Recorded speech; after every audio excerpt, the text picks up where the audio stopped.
Quando se trata dessa questão de speaking, muitas pessoas que têm dificuldade ficam falando assim: ai, mas é porque, teacher, a pronúncia do inglês é muito difícil, né? O inglês é uma língua que enrola muito a língua, eu não consigo falar, eu tenho dificuldade, não sei o quê. Então, tem pessoas que começam a, do nada, tipo, se colocar como vítimas nisso, para dizer que, tipo, esses são os motivos pelos quais ela não consegue se comunicar em inglês. Então, já escuto de tudo, né? Ah, eu não nasci para falar inglês, porque o inglês é muito difícil, porque o inglês não é para mim, a pronúncia do inglês complica demais, eu nunca vou conseguir. Então, assim, essas crenças, esses tipos de falas, né, que você tem, esses pensamentos, eles não te ajudam em nada, tá? Porque, como eu falei, gente, o que acontece? Quando você pensa dessa forma, você mesmo acaba se travando, né? Porque se você fala assim, nossa, o inglês é muito difícil, falar inglês é muito difícil, a pronúncia do inglês é muito difícil, de tanto você verbalizar isso, de tanto você pensar e falar, o que vai acontecer é que a sua mente realmente vai associar o inglês com algo difícil.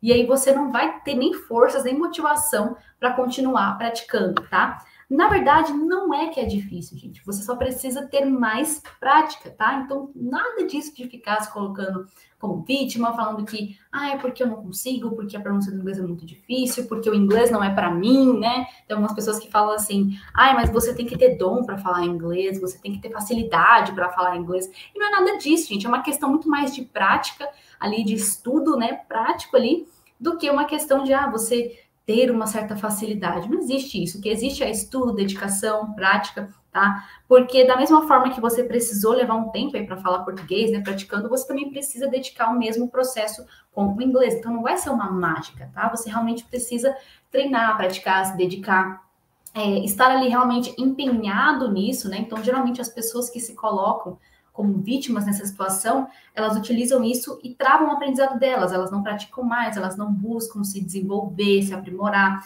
Então, é isso que acontece quando você fica nessa posição de se fazer de vítima e não faz realmente algo ali para mudar essa situação, não começa a praticar mais, não começa a ouvir mais, né, para que você possa falar corretamente. Então, é isso que acaba acontecendo quando você se coloca como vítima, essas coisas, esses comportamentos não te ajudam em nada, ok?